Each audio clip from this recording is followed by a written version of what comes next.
to help with the fiscal consolidation efforts and reduce the debt levels of our country. And that also means that we are going to see an improved economic ratings and not returning to the International Monetary Fund, which is the only solution our friends on the other side have always preferred. Why don't you go to the IMF? Go to the IMF. We have shown that we have alternatives to building the economy of this country without resorting to conditionalities that will be imposed on this country. We will not go to the IMF today, we will not go to IMF tomorrow, and we are not going as long as the NPP remains in power. Mr. Speaker. Very good. Ora John Kumah yadase. Na oko allergy chantan area ho. John Kumah ho na wote. Na wo ne wo yiri mienu na mo ya asori wo weja. Tama ndisi ma power no. Na oboko nka waso dem ho. Oboko nka. Kurun wajuma na wo ye no asori ho no. Wo yiri na ya sofo. Ena na wo na oboko nka ede boama asori nkoso. Na woni obuo ne ani die de magana fo nti no ene wa ye mrase badwani wa ye deputy finance minister ene ye duru fie animu a ye twa efie nanim ho efie nanim aka kwan ho no ye twa tas sad ye wura fie nimu enye wa ene wa ye amasai wu mu gana fo nanka asam wa ya wo kan ye no anka nadie anka wasa by now John Kumah waba mrase badwafia ba be pachaw say minianum Ghana fo asema me John Kumah me kan ye no madan yakokɔ me didi awie de ma no atwitwu fam ma ye bone mo mfa nkyeme na minim de mekeka sabio wo manu ayatim no obi nim obi o mumu bi wo ha ansa na mo beba no ne ye mu bi kra ye tem. Whenever I say my PENDREAM TV there, I see them yopo. Ghana estate say yebre. Enu ma shase say ekɔ fam no. Woman pani akufo ado shase say. What the Ghana fo anim be ye fam wa bra ne ya advice no. Na moma ye mi say ye man pani say. Wo ba ye no bosia dodo sen en waje. Minuanom etomre bi a eya na eya me ya say you do this level but oka sempa kire kwame a ontie oka sempa kire kwaku a ne wadane ni mama ye misa se mete hai ana wasori anopa ana wayi sika 100 Ghana de ma me say me mfa nya aduane me ba ye ba beduru ye no ma nya aduane no asema be ka bi sam say na wa nya aduane no a sika no wan ne yanko pepe bi nto ya man pani ka dodo no a waburo agu Ghana ho no moma ye misa president Akufo Addo say ene ye na sika no wan because sika ne yan fancy school sika ne yan fancy dwa yan fancy hospital Lafo hospital ebubu ye na daso gu hwe enti ya man pani nyusu sika no anya investment bi abebo Ghana dia na nei sika no wan sika no ewa hen minim sa me ne wo mienu ye nim resource enim ba bia Ghana sika ewo number 1 and say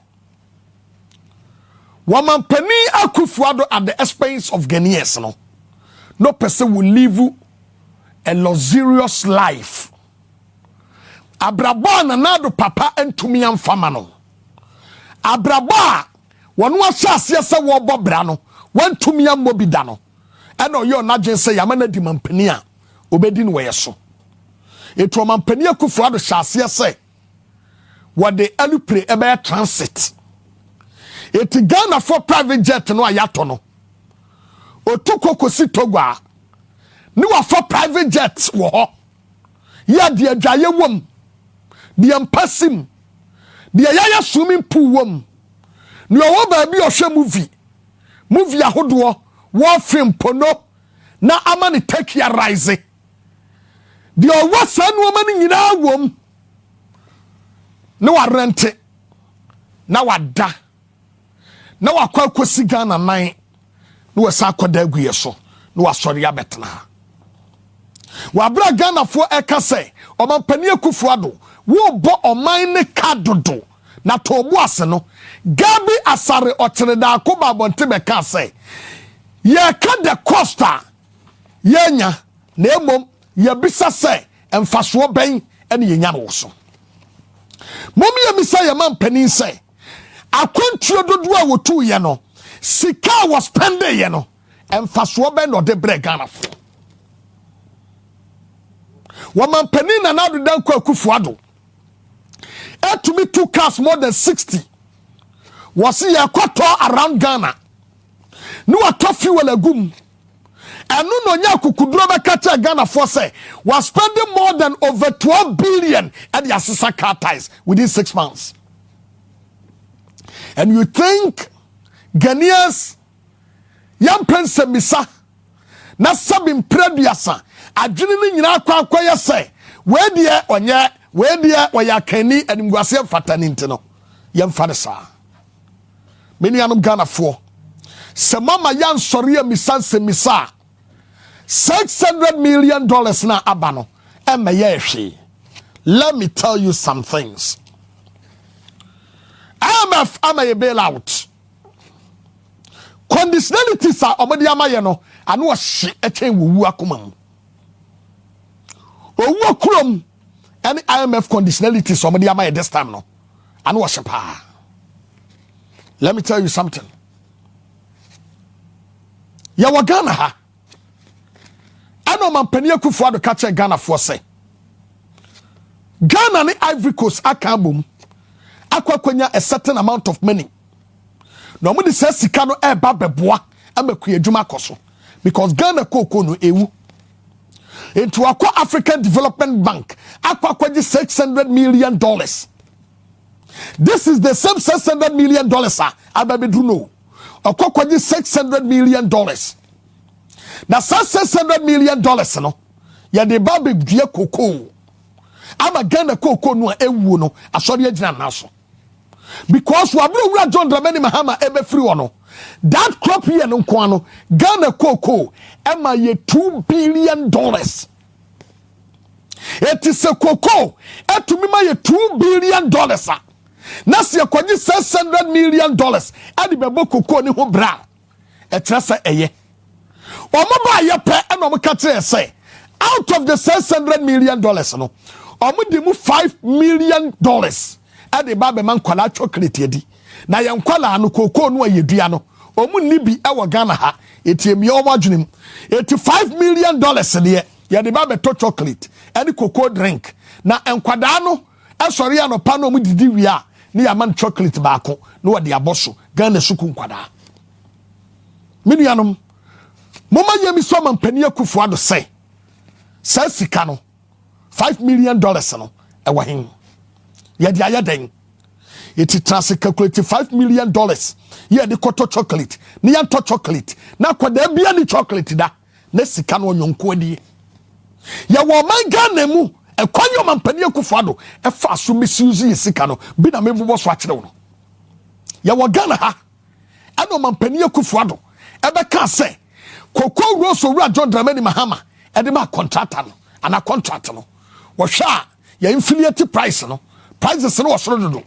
Etu ono waba no waba be yanhwemu eno kofa company eno yi $10 million edema wo so mo fanya nhwemu minuanom ifri sada no de ba si ne report ama $10 million ama o mampani Akufo-Addo sika no kwaje no African Development Bank so de ba dua cocoa no so yi $5 million kwase ya fa dua cocoa and I am former chocolate.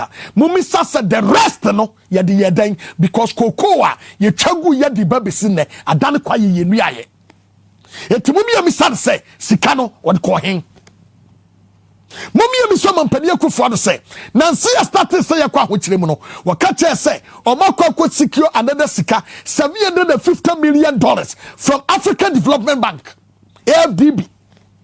Na sa $750 million no ye de ba be wura economy ni mu am economy na tumi agina na so ye de sika ne ba ekwan so $150 million ayira okwan so ye duadua mu no na akwakoto bi account Yahudada, one by catcher says, Sikani Yahu, say and cross you, yo, see who can for your time about Ghana forman, yes, Sikani Yahu. And Kosiaga $600 million per and Ababa Kayansa. What are we going to use it for? Because for mine, a freedom and Peniaku for the buyer, Yanyasika more than getting to almost $20 billion. As the president say, Yadisas Canada Yadeng. Sasikano, Yadeng, Brabang, and Yadiapod Womemuha, and the idea of Kufado, ever to be the necessitable, Akasame Bayano, Mejabosia Wemidi away. So say, Woko Paris Clubber, Yadiwamoka over $1.9 billion. Okwa China, Yadiwamoka over $1.7 billion. Mama Yamisa say, Sasikano Akufo-Addo Jayano, what they are doing. But let me tell you something. This man called Akufo-Addo, where you're so wicked and dangerous. When you're Ghana for now, will be a 1 year and young Kuhubiano when you're wicked man. And you mean I'm casting another year wicked do. Ninyaba, Mami Chai Gloria Kufana, so for Kufu Chief Justice, no. And the Bible and Tibeka, yes, say, what his brother is doing is a sharp wickedness. Minianum. She, baby, a woman, a druno. A brand new home, I be. Let's ask our president very simple questions. The above one man where you to developer. Mama Mr. say, Mr. President, with all due respect, what concerns in a hydro loan, some of the Baba constructing roads, and no na day China forecast $1.7 billion. And I wouldn't say it can be a Tamale overpass. Tamale overpass. Where is the rest of the money? What they are dying? May a taxpayer, I need to know what you use the money for. Because who are Akufo-Addo won't pay tax. You don't pay tax. Me na me tia. Ni ade bia tatade am wase, ade bia totodi atodi anyam wadi. No anya bia dware wiem. Wo sai wo man no. Wo sia bodo brebe. IMF CK way, enya ma ye kura no ma parliament for akwasa asa akosan another loan. Eti sika ba ye no na account to my efe wode kwaje bosia.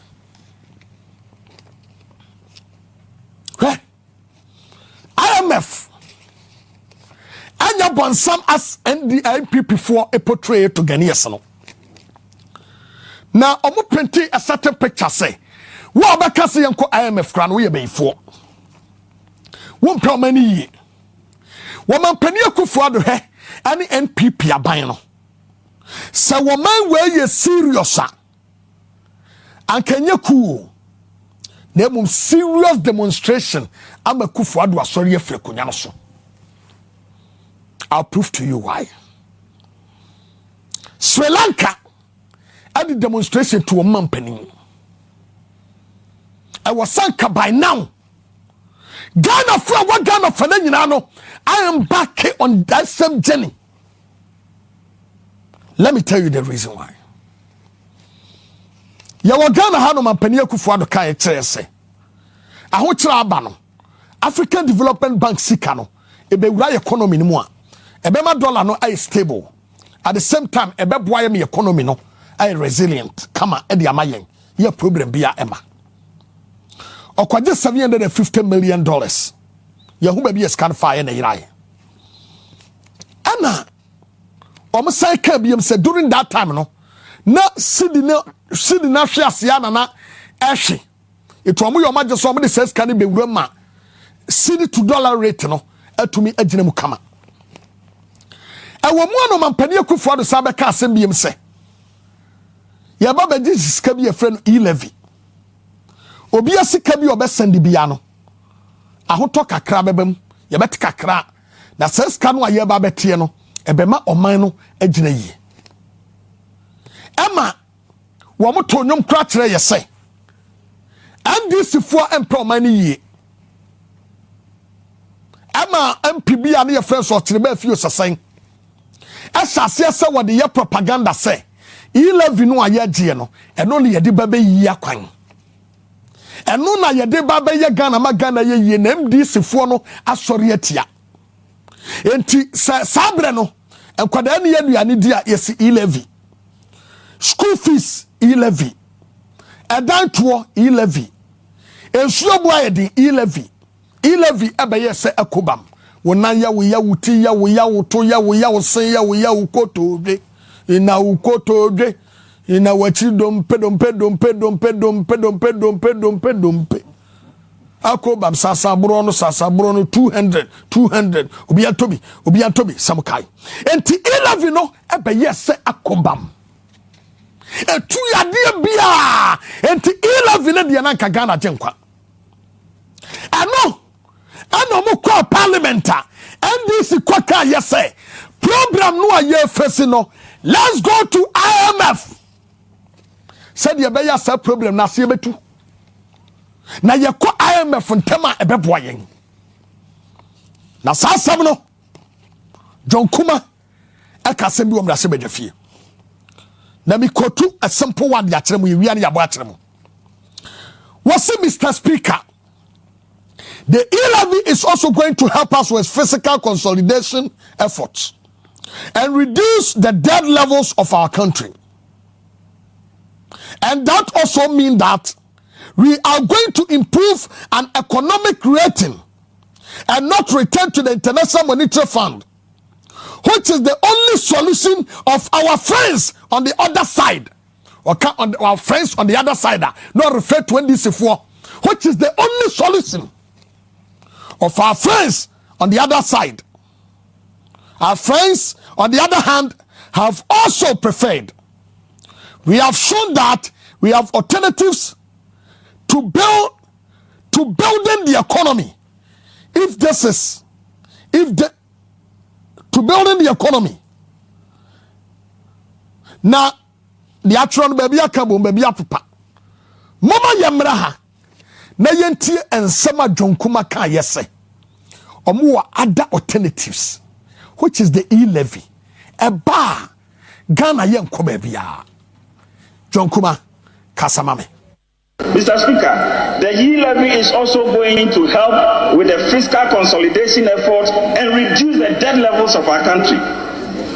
And that also means that we are going to see an improved economic ratings and not returning to the International Monetary Fund, which is the only solution our friends on the other side have always preferred. Why don't you go to the IMF? Go to the IMF. We have shown that we have alternatives to building the economy of this country without resorting to conditionalities that will be imposed on this country. We will not go to the IMF today. We will not go to IMF tomorrow, and we are not going as long as the NPP remains in power. Mr. Speaker. Very good. Owura John Kumah yadase. Na oko allergy chantan area ho. John Kumah ho na wote. Na wo ne wo yiri mienu na mo ya asori wo weja.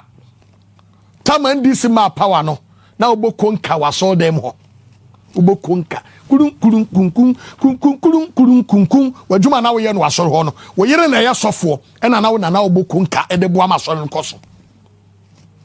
Na woni obuo ne ani die de magana fo nti no ene wa yemra sebedwani wa deputy finance minister ene ye dru fie animu a ye twa efie nanim ho efie nanim aka kwan ho no ye twa tas sa de wura fie namu enye wa ene wa yi amasai wu mu Ghana fo nanka asam wa ya wo kan ye no anka nadie anka wasa by now John Kumah waba mrashe bedwafia ba be pacha say minianum Ghana fo asama me John Kumah me kan ye no madane akokɔ me didi awie de manu atwitwu fam ma ye bone mo mfa nkyeme na minim de mekeka sabi o wo manu ayatim no obi nim obi o mumu bi wo ha ansa na mo beba no ne ye mu bi kra ye tem mumu bi wo ha ansa na mo beba power no ne ye mu bi ye tem. But ne waba wanya dibre etu obuani ene die woni bi magana fo na wo obuani ene die magana akabana John Kumah ka wabu nkotoja pagana fotew. John Kumah ka said no. Kano Foriata ejina John Kumah semso. No, see, my colleague deputy minister said, we are not going to IMF. Whatever we do, we are not. The consequence, we are a proud nation and we have the resources. We have the capacity. Don't let anybody tell you, look, I want to use Joshua and Caleb. Asamba kwa wa abranti mu second for yata. What the Bible not a part of ministry books no ho. Etuba kono.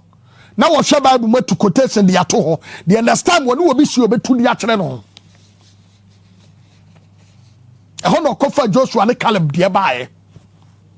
Kama no mukwa ko Israel asase no. Kena asase no. No mkwa ekoduru ye nipa no tenten wo soso wo wa. Ena omo baaye be kan ye say da bio krofo no wo wa ye kom be kunyan. Ena Joshua ne Caleb say dabi ye betumi won. Wanyankopon de bia hye nsapen. Eti ye betumi won. Eti abayifu a na ye haga na sabre no. Joshua ne Caleb aye John Kumah ne master. Omo si ye betumi agye no wo memu a. Moma yentie ken foriata. My colleague, Deputy Minister said, we are not going to the IMF. Whatever we do, we are not. The consequences are there. We are a proud nation. We have the resources. We have the capacity. Don't let anybody tell you. Like when Joshua, Caleb, and 10 others went to spy on the promised land. And only 2 of them came to say that we can do it. And the 10 went around the community murmuring, you can't, We are not people of short sight, you know. And we have to move on. Okay. So let's think of us as who we are, a proud, strong people, the shining star of Africa, and we have the capacity to do what we want to do. If only. Champion man, oh no. Joshua ne Caleb wo faase. Ena wakasa no. Bible scholar. The Moses of our time. Onane ken foriata. En komoni yetietie. But some problem we nyina no. Wonim sa Ghana problem wa. Yewura mu ni nyina no. Ne farbai. Eye Boamah. Boamah is the one who created all this mess. Because it's Dr. Mahmoud Boamah who told Ghanaians during that time, no, we catch up and say, go to IMF. We say, no, we are not going. I didn't think no person be call IMF. Because they painted a certain picture to Ghanaians say, when you go to IMF, it means you are a failure. When you go to IMF, it means you've mismanaged the economy. So there is no way you are back to IMF. Minianum Ghana for what IMF what din kukuo what IMF what say economy no. As I say, Dr. Mahmoud Boamah ka asembi what say and this your man yokuo as say economy no was say corrupt NDC government were borrowing too much and mismanaging the economy. It's unforgivable for the country to go to International Monetary Fund for a bailout. Dr. Mahmoud Boamah say a yadi say yede chada say upon the NDC abato ye the NDC nya ye said the sika wo man mu nyina no NDC de Ghana call IMF. Let me tell you something. This is not the first time NPP call IMF. This is the second time in their government. I'm saying Ghana for Jinya Maso. Owura John Dramani Mahama call IMF. Wabra NPP ba no no munye ye. But the NPP beto ye no almost a extension, which was a new IMF contract. So when we are extension of the contract, which became a new contract under IMF. So this is the second time when we call IMF. Mommy, I'm so say IMF second woman the Kenyan first one. Omo the yedeng. What for yourself, man, for Kasembi? What say we are not going to allow the small boys to come and teach us what we need to do. No. What see me just kwala boemo e mo me tire yade e wo se ye. Ye batumi manage your economy. And na economy na hwe ase no. Ba wo me ase so bi ko IMF a wa me se manage economy. Ba wo me na ye head of the economic management team. Ba wo me na the head of the economic management na no. Antesa anka ho kire mremu ba wo me ba krakas pem e dia bagana ha se wo de be campaign wa bra Ghana for bre. And na me the picture me to me Facebook wa bra ba wo me akọ ne mpasua so e kwasna school kwada bi na school kwada no de dafom e no no so koto ho omo de dafom sakotre e na ba wo me asokoto ho e no no wo di nkomo. But this summer wamia e krakas pem wa bra ko kuromu a enkwada de dafom suade. This is Boamah. What president yedi communion master mumia kotie Boamah. This is why we got into the IMF. You were spending too much relative to revenues, which is true. You were borrowing too much, which is true. Your external payments position has deteriorated, which is true. And so you ended up, your growth is reducing, which is true. So you ended up at the IMF. And the IMF would impose certain conditions, which is true. And if you don't do certain things right, the anchor will not hold, which is true. So I'm not quite sure what it is that is not true that I said. But I think, unfortunately, the supporters of this government and this government itself are very reluctant to admit the truth, even when it hits them in the face. Very good. That was Almighty Boamah, the economic messiah, economic wizard, economic God. What position the enu me conspire. Na wa bra pet ni ba power no eduru so se wanye no. Ene yehu se cons na yanye bie no ha dwen pa. E ho na economics fo ni nyina be ka kire se o. Se de Boamah keka de fundamental economics e no kra no. Anka oso mo de be JSS kra for level. Me ye science student man ye cons. Eti anka we na wo se yebubum kra de ba fom. Nia yan keten we e denasre for economics. Ena na Boamah di dwane ho okurum ha no. Sabra no na ya mismanagement of the economy. But ebra we ya ye wo mu no Boamah be kire the reason why you moko IMF. Na ade ba ko ya metrase din ana me wura ho no me bisa me ho se. Ade na Boamah wo ye ne ho se. Chinchine twantro di mampani. Eti ya metabi sam ho se Boamah ba message be no de be bre Ghana fo. Obeka che Ghana fo se na omoma me nya adwuma. Eti Boamah kobo na na do achi se na oma ne nya adwuma. Ana Boamah koka se e konso no ba bi eduru ye na trimu adwen na ye ne sei. Ana as usual what the be kose na Russia and Ukraine and COVID. And ya Boamah message nyina ye hu dada. Eti ade abiem na akwa kire Ghana for different from way. Momi eti Boamah be kire ma Ghana for hu no. The reason why ntia amomo akọ IMF Boamah. That Ghana has been hit with a quadruple whammy. A quadruple whammy. The energy sector excess capacity payments, banking sector cleanup, COVID-19, and the Russia-Ukraine war. We have been hit by this quadruple. Boamah say number one, energy sector cleanup. energy sector excess capacity cleanup. Yanyina obianim said this time I woman ye desum light dundum rough. Excess capacity no ewurade.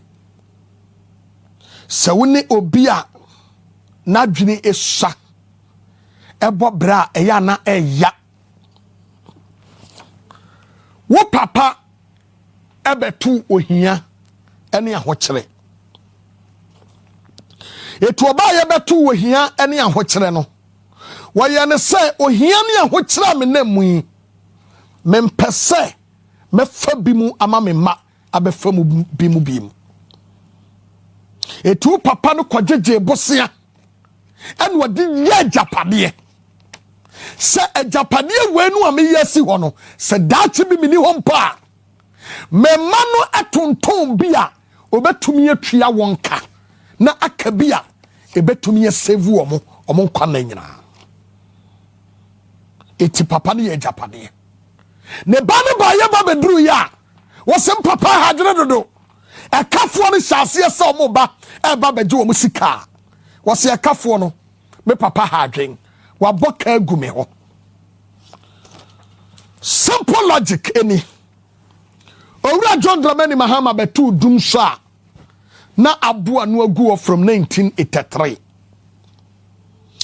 Ghana experienced the first ever doom so in 1983 and in 1996 and in 2006 2008 another one by and in 2011 coming another doom so ehete it was John Dramani Mahama inherited no 2012 and we na just so solve it we and say you produce excess capacity of energy enwo na sa ade no aye ne bebre no yen tombi ema neighboring communities na yenyeska na yeton a omo beton in dollars na omo de sa dollars ne de amayen na ye de atua ye ka no said ye be ya electricity kura no be cheap e de amayen eto ura John Dramani Mahama de hihye bi ba say high tension poles and them krom ni nyina no esusa entumi carry the amount of energy na e was a carry no eto omo nsesa those high tension no e poles ni nyina eto obi a wa Ghana ha bia nim say high tension poles no ya building new ones and yasesa homa ni nyina wo so said ye be ya sa energy no ye betum dia faso ne yakwa koton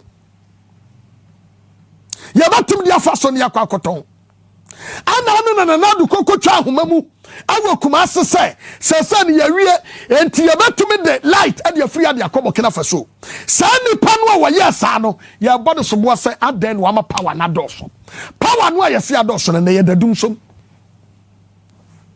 Ghana fo eno na problem no number 2 aye because of COVID the whole we are say yai na COVID da boy pa Ghana ha we are say COVID na eba China but nya mesi yan kan kore yan ye de COVID de boy papa yai na yetumi kofa Nigeria ni company na nadu na sewo na nadu dan kwa kufuado na yire no ye Nigeria ni no se ni nua ba ma o se ni wo faase o se na konta o okofa ni company ba Ghana ha and I did better Kotoka International Airport. So be be frabro bia no. Yen charging $150. We frabro about 150. We free aqua 150. Near your COVID test. Ye more than $17 million for the first round. No, ye Ghana $1 million. The Akenya Nigeria. And for so yan wo COVID ho IMF sick dem ayen bosia ye gina bu boy COVID-19 trust fund ya ye yi akukuda makasefo wa Ghana ha mo ye sika yi ntobwade boye sa sika ni nyina no abandie yare we ko wi ase nyina the whole world ye ne yegusu pia COVID fund COVID-19 levy ye ne yegusu ayetua ba wo mienya kukuduro e ka te Ghana for say COVID be ha yen Russia and Ukraine, wamutu bomba beto afuum. Russia wani Ukraine wa moto bomba ba won yeto fie sa Russia ni Ukraine wa moto bomba koto okwa economics books no etom Russia and Ukraine kontokwa and now me no ka say the whole world work amanya we economy gina ye Russia number 1 Ukraine to am gina kono ya Russia foku omo abu aso omo factories nyina no omo economy papa che Ghana de more than 10 times. It's what is Boamah trying to tell us. E dia no paso ka kire no na o chedi apanyame be kire. The reason why ya aba we shafie so be say economy no and ye duru so no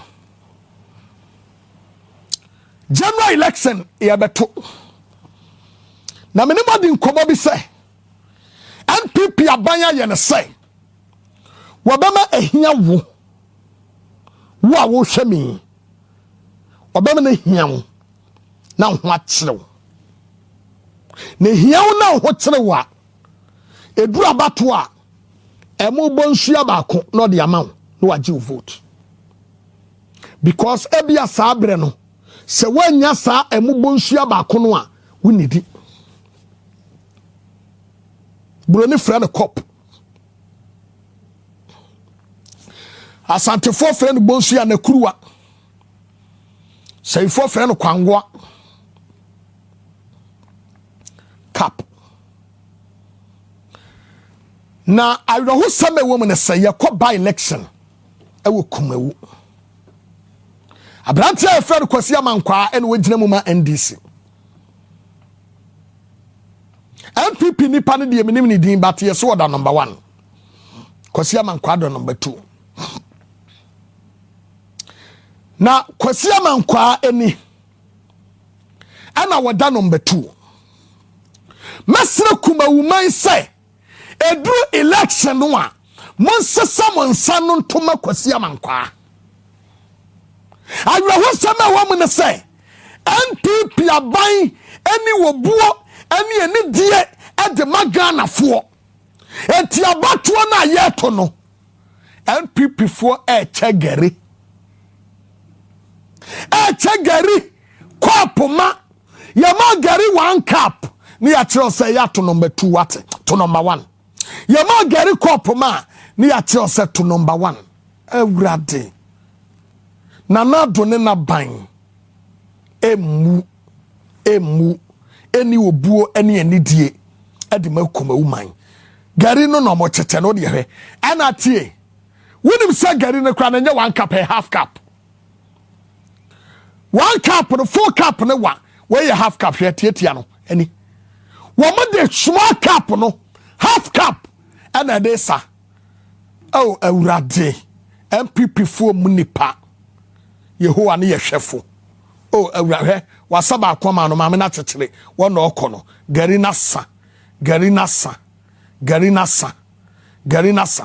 monyusu another one no eno podi da ho clear there is another one where the yantoma no we antoma sini baako ene yabobo entoma 1 yard entoma 1 yard ene yabobo what you see wahwe NPP chegere half cup edi makuma wufo say wo munyina so nto aba emfama wo mo ayo sambe na chen we say ya beto aba wo bema na hiaw na du so wa ma gare 1 cup when put ya half ya sa half ane de aguma gari ayo sam ba kwasi amankwa onche we because kwasi amankwa nim de owura John Dramani Mahama yeye mo hwe sambenya hospital video no a owura kwasi amankwa e kai Kumawu government hospital na owura John Dramani Mahama esie Kumawu mai Gary half cap. Any hospital, choose your choice. Kumawu, nensio huading. But Owura John Dramani Mahama, eye Kumawu water project at the Mawon. Eti abatuana ye kotuano. Vote massively. Mama NPP for who say, "Wamun to me for this year ni munyankwa." O man paniya kufuado enta obeba ho. Obeka ne brofo no. Akyere mo. Brofo no antetentem. Wakabom said you tie obi nteno. Obeka akyere mo. No aka akyere mo say, "Monto abama no. Monto abentia wo mo." Na nu omapa enkoso. Mebe ko hospital no so no. Me de me phone lines e de to dwamo. Fa phone lines no fa to so. Hospital ni. Wey any hospital la Owura John Dramani Mahama osiye ewo Kumawu. Akanwuram. Ya ba ya batwe ana makwa ha akododo ho hwe japade de amanfo awi a yahye no. Hospital ni na ebubuo no it is oba sato aba e de akodi gere half cap ama hospital na say ya etoji wankasa ye ma gere half cap ni amount ma esini mienu sini baako so oba gentoma esini baako entoma sini mienu no ama hospital na kanwura mu a etoji wankasa Kumawu man moma yema yani na ho kwasi ama nkwa yemu amodahye eno no mo xiao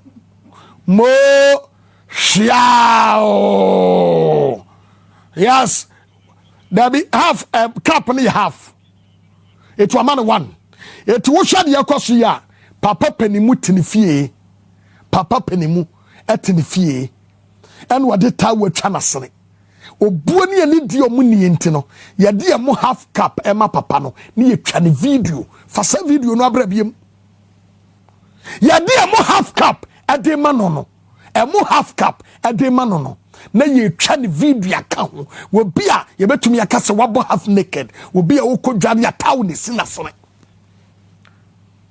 etu papa ya wujira ho yi emo ya wagye wo de dia na benoa wo di ajongo ananwa anadai akwa ne kura no nem saja mo iska wo ne bottom kura de aka ho na muntie sa de kasa no esi ekoye no mommo kasa no nka homa me mommo abrewa na de no ne kasa no mo abrewa na de no a wo chentoma no entoma no mo Order number 1 na nim so na da ya tadi ni hu oso na de enti ya to abre papa afidi ya sasa baba yinu eyo no nya waba mo se pa me ko wa se ma fa na ma wa to aye ni do baba ya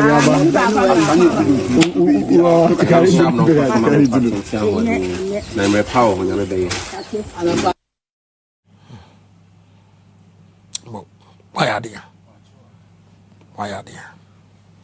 why are baby I want also friend na fire champion man so na gina hoyi won said there be ameka sesebi de owu ni pagimfo amrese de otete no wontumi akobun kotodwe wo presbya sorry dem kopa chaw se wo mon fom bone nche won na mo nto abama NPP biem bone ben na mo de ye Kumawu manya o mo fam bone nche mo John Dramani Mahama onim se Kumawu won weni o but wo cha nasre cake no o ma wonsuo wo cha nasre cake no o ma won hospital mu na mo se se mo do mo ene wo bun kotodwe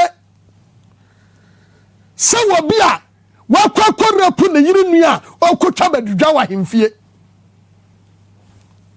ene wontumi akobun kotodwe kwaji vote baba na ya Kumawu fu asesa ya adwene deda etia ha ho ya to atia mo awie ya beto atia mo botwemu muten mo benya 0